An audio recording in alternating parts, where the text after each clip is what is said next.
Você tem o padrão de comer açúcar todo dia. E é uma coisa que se você não faz isso, as suas emoções ali começam a vibrar de um jeito que, nossa, você se sente ansioso, você se sente mal. Mas assim, se você transcende isso, atravessa essa tortura no sentido de, vem a emoção, eu não me afeto com ela. Eu me distancio dela, eu percebo que eu não sou ela. Eu não sou a minha mente. As emoções, elas estão no meu cérebro. E eu não sou o meu cérebro, eu sou a minha alma. Então, o que que é bom para minha alma? O que que é bom para o meu espírito? Isso é o que eu devo honrar. Aquilo que é confortável e aquilo que a minha mente chorona pede é algo que eu tenho que vigiar, observar, analisar com muito critério, dissecar. Esse que é o papel da mente. É como um bisturi. Você vai assim dissecando para ver a verdade por trás daquilo. Esse que é o trabalho de trazer o inconsciente para o consciente. Eu tenho aquele hábito inconsciente de botar tanto açúcar. Aí eu começo a dissecar e vejo de onde vem aquilo. Aí eu já vejo lá que minha mãe já tinha uma tendência a querer fugir da realidade. O açúcar ele te faz fugir da realidade. Já afirmo isso. O açúcar ele é uma coisa que te adormece. Né? O açúcar assim deixa você preso numa dimensão que é o que todo mundo julga que é a realidade, né? Porque a maioria das pessoas come açúcar. Que é essa dimensão aqui, né? Que é só do que esses dois olhos enxergam, né? Se você quer começar a abrir esse terceiro olho aqui, você tem que começar cortando o açúcar. Não é cortando assim um pouquinho, você corta radicalmente. Fica 40 dias sem tomar açúcar que você já vai começar a sentir esse ponto vibrando, certo? O ponto aqui no terceiro olho. E entre outras coisas assim que a gente tem que ir se corrigindo, vários hábitos, né? Mas esse é um deles e é bem importante, sabe? O açúcar é uma das piores drogas que tem, sabe? Porque ele te mantém num conforto ilusório. A vida tá muito ruim, você tá longe da sua essência, distante do seu dharma e tá se preenchendo, né, emocionalmente de artifícios que te encaminham à ilusão. Então, assim, essa é uma maneira negativa de trabalhar a lua, por exemplo. Todos esses campos, gente, toda essa dimensão aí representa a lua. Então, a nossa relação com a família é uma chance de transcender esses karmas. Porque, por exemplo, a sua família vai ter sempre, não importa, mesmo que você se dê super bem com a sua família, sempre vai ter alguma coisa que te dá um nozinho. Ao mesmo tempo, sempre vai ter alguma coisa que te impulsiona. Porque é uma coisa muito íntima, certo? Isso porque a relação com a mãe, normalmente ela é mais íntima, até porque você fica dentro da mãe. Olha só a intimidade que é isso. Certo? É uma coisa que é mais próxima. O pai é uma coisa muito mais do exemplo, do caminho, da direção.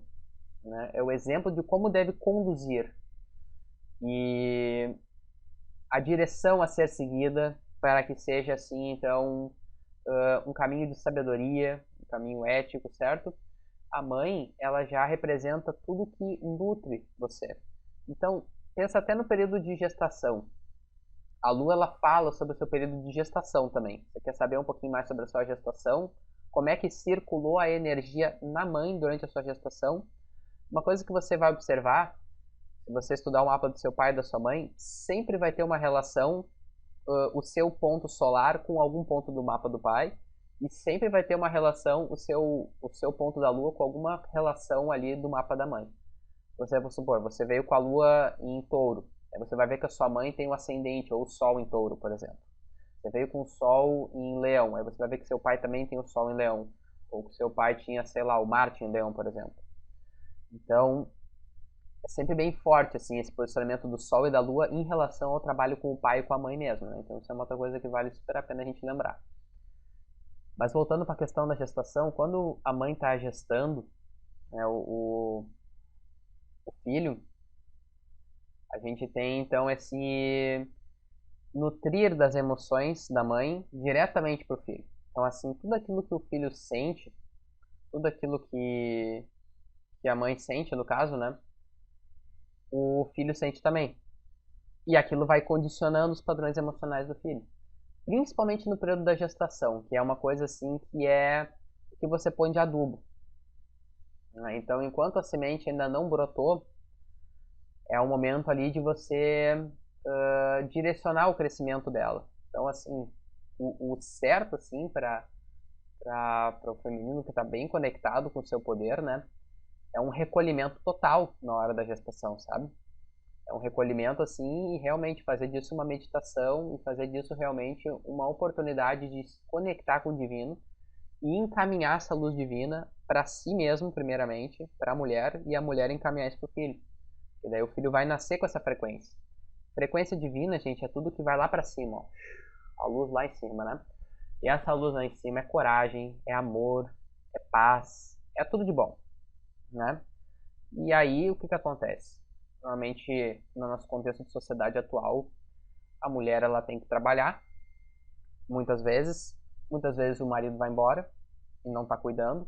Aí que entra o pai. O pai ele tem que prover. O pai ele tem que ser a segurança. Então o homem ele procura muito também uma mulher que impulsione ele a ter mais força para que ele possa crescer mais e consequentemente ele vai estar provendo mais segurança também. Porque a mulher ela tem isso, ela gesta. Da mesma forma que ela gesta o filho, ela gesta o homem que está com ela. Se o homem tem tal potencial, ele pode triplicar o seu potencial se essa mulher colocasse em uma visão mental dele estar realmente alcançando aquilo que seria o potencial triplo dele. Então, ao poder dela. Né? E se ela quiser, ele faz ele descer 3 vezes mais baixo também. Então, isso é uma coisa assim, né, bem importante, né, para a mulher, né, que ainda não tomou consciência e criando. Então, ainda naquele mesmo exemplo, né, se a mulher ela não tem a segurança, isso que é muito importante, estar com o sol equilibrado quando vai ter um filho. Porque se ela não tem essa segurança, ela talvez vai ter que trabalhar, aí começa a vir padrões mentais e emocionais de escassez e de que a vida é sofrida, que tem que trabalhar e tudo mais, porque ela já não superou aquele karma de lidar com o masculino dela e aí ela não consegue encontrar essa segurança a partir da presença masculina, que no caso seria o pai do filho dela, por exemplo, né? E aí isso tudo vai pro filho. Aí o filho pode ser uma das pessoas que tem muita dificuldade de lidar com o elemento terra, com a matéria, com o próprio corpo, com o dinheiro, com o trabalho, porque já na gestação a mãe passou essa dificuldade.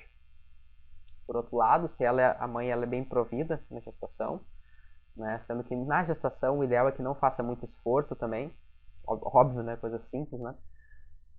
Aí o filho ele já nasce com o elemento terra mais equilibrado. E consequentemente a mãe já vai estar bem emocionalmente. Então o filho ele também já não vai ter tantas inseguranças emocionais. Percebe que a partir do cruzamento desse masculino e feminino surge esse karma que é o filho e ele vai carregar toda a impressão de tudo que se estruturou na relação e de tudo que veio se estruturando como os padrões ancestrais desse masculino, desse homem e dessa mulher que se encontraram reproduzindo todo um DNA genético de coisas que estão para além do tempo e além das eras pelos ciclos encarnatórios de que esses seres foram vivendo. E aí assim, para reforçar o exemplo da mãe que teve que trabalhar lá porque o pai não quis prover nada e fugiu por aí. Vamos supor que o pai tem o sol em Sagitário. O pai foi se aventurar por aí, meio que responsável mesmo. Saiu metendo o fogo dele por aí, deixou criar um incêndio e depois foi-se embora. O Sagitário ele faz muito isso. Abre teu olho, Sagitário. Isso se ele não tiver equilibrado, né? Óbvio. E aí ele foi dar uma volta por aí. Já botou fogo aqui, agora vai botar uma volta, vai dar uma volta e nem se importou, né, com o incêndio que causou lá no ventre da mulher lá. E aí então essa mulher, vamos supor, ela é taurina.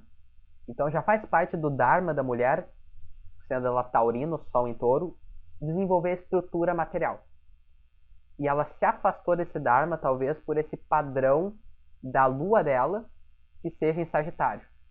Ela vai ter desejos emocionais, padrões emocionais de querer se aventurar, de querer conhecer o mundo, de querer, assim,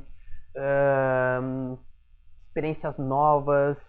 Só que ela pega isso de uma forma negativa. Ela encontrou um sagitariano que foi lá, deu umas voltinhas com ela, deu umas voltas, umas trilhas, foi lá, conheceu a cachoeira lá, fez um amorzinho na cachoeira. Ai, que aventura, que gostoso e tudo mais. Aí não usamos camisinha e tudo mais. Aí pronto. Aí engravidou, vamos supor. E aí, isso agora vai atrapalhar o dharma dela. E o filho dela vai carregar todas essas impressões. O filho ele vai ter essa mesma missão de trazer essa estrutura. Pode ser que seja um filho homem, então vai ser assim um homem que tem esse papel de construir estruturas na Terra. Pode ser que ele seja um homem que venha com a lua em touro também, ou a lua em algum signo de terra, porque se relaciona com esse sol da mãe. E pode ser que venha com o Sol ou com o Marte em um signo de fogo, que se relacione com o Sol do pai em Sagitário. Então vamos supor que ele possa vir sagitariano com a lua em touro, reproduzindo o mesmo padrão aí do pai e da mãe. Então ele vai ter essa missão de aventurar-se, que é uma coisa que foi um instinto reprimido da mãe, uma emoção reprimida que ela tinha que trabalhar. Só que é que tá, a mãe trabalhando de forma positiva ia procurar um cara mais sábio, não um aventureiro assim, sabe, sagitariano desequilibrado, que seja meio errante assim, mas que não tenha responsabilidade. Assim, um aspecto sábio, um aspecto assim, né, o aspecto assim mais guru do Sagitário, né? E aí então é como se o filho tivesse esse papel de desenvolver o ápice da sabedoria que o pai não desenvolveu, né? Porque o pai ficou perdendo tempo, assim, se aventurando pra lá e pra cá, pegando uma aqui, pegando outra lá, fez 2 filhos pelo mundo, daí tem mais um outro perdido, né? E então ele vai se tornar esse sábio e vai se aventurar de uma forma mais, assim, consciente. E ao mesmo tempo ele vai ter essa estrutura firme na Terra e vai desenvolver isso para equilibrar os aspectos maternos também. Porque por mais que ele tenha essa missão de se aventurar, de conhecer o mundo com o Sol em Sagitário, a sua lua em Touro vai pedir que ele tenha uma base firme, que ele tenha estrutura, e vai pedir que ele trabalhe os relacionamentos, porque Touro é um signo de Vênus que trabalha os relacionamentos. Então, ao mesmo tempo, ele pode encontrar uma companheira, fazer um motorhome, tem uma estrutura firme, lava louça, come, cozinha, tudo mais, leva a companheira dele com ele, e se tiver um filho, vai honrar e vai trazer junto. E se o filho faz isso, ele redime o pai. Ele automaticamente redime o espírito do pai, porque o espírito do pai é um com o espírito do filho. E naturalmente ele começa a redimir aquele padrão da humanidade. Então percebe que coisa linda isso. Entendendo? Isso é a evolução acontecendo mesmo. A gente deixando as nossas novelas, nossas neuroses e construindo uma realidade divina. E é disso que se fala, o aspecto mais elevado da Lua, certo? Então, você quer entender o seu passado, Lua, né? Passado, Sol, presente e futuro. O Sol, o que você faz hoje, o que você vai fazer amanhã e o que você vai fazendo constantemente, todo dia e olhando sempre para a mesma direção, porque o Sol nasce e se põe sempre no mesmo lugar. A Lua, as variáveis durante o andar desse caminho. Um dia você acorda se sentindo de tal forma, você continua caminhando naquela direção, mesmo que esteja doendo. Outro dia você acorda super inspirado, super apaixonado para seguir na direção do seu sol. Você segue com tudo. Outro dia vai ser mais difícil. Então a lua é o nuance. Percebe? A lua, ela é como você se adapta a cada dia. E você vibrando o aspecto mais elevado do signo onde está a lua, certamente você sabe vai colher então essa elevação do seu sol.